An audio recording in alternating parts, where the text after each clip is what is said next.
The Ins and Outs of Friendship Maintenance by Matt and Molly. To get behind the scenes of how friends stay friends, we interviewed two best friends, Jonathan and Alyssa. Jonathan and Alyssa are going to tell us some stories about their friendship, and hopefully we can grow to understand friendship maintenance better together. There are 3 friendship maintenance strategies described in the Reflect and Relate textbook by Stephen McCornack. The first is friendship rules. Friendship rules are the general principles that create relationship norms and set expectations of behavior for one another.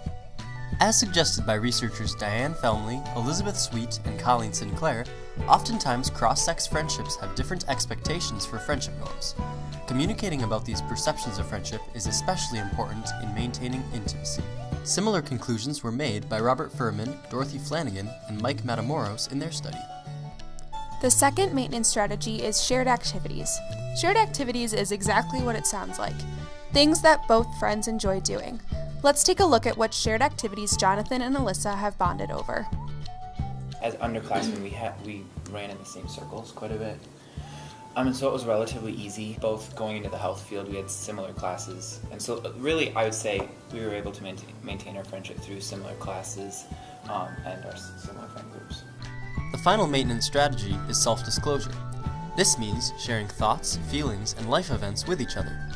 Self-disclosure really emphasizes how communication feeds relationships. I went to New Zealand, and I'm not great at correspondence, but Alyssa was and is, and she continued to reach out to me, just kept asking me how am I doing, how am I processing things. She would FaceTime me. So having to maintain friendship from a distance and actually invest into each other when we weren't on campus made us realize how dependent we were on each other and how we still were seeking each other for wisdom and just conversation and stuff. McCornack also presents the reader with 3 things that challenge friendships. The first is betrayal. Betrayal can be defined as one friend violating their friendship norms and rules. Jonathan shares with us a time when he felt betrayed by Alyssa and how they addressed this conflict. Yes, we have had numerous conflicts, and we have worked through them. We were on a volleyball team together, and Alyssa was really frustrating me because she would make fun of me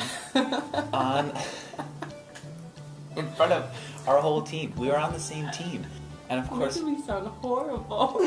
I put up with it for a couple days, and then finally one day I just had enough. Oh yeah, I remember this. Yeah, we have been really good over the years about communicating with each other, and kind of when, I don't know, we've kind of developed words or phrases that, like, if somebody says, hey, we need to talk, or can I confront you on something, we know that this is pretty serious, and so you better listen up.